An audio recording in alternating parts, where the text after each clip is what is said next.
আল্লাহ বলে, বান্দা আমার মতো দয়ালু মনিব থেকে কেড়ে তোরে আলাদা করে দিল।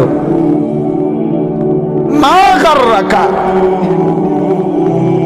আরে বান্দা আমার থেকে কেন আলাদা হলি? আমি কি অপরাধ করেছি? সারাদিন আসমানে আলো দিয়ে আমি অন্যায় করছি?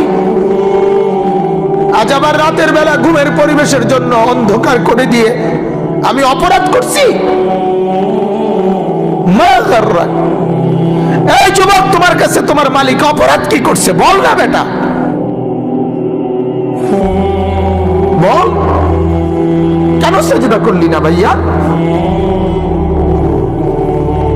আল্লাহ তোমার কাছে কি অন্যায়টা করছে? কি অন্যায়, কি না দিছে মালিক? মা গাররাকা বিরাব্বিকাল কারীম,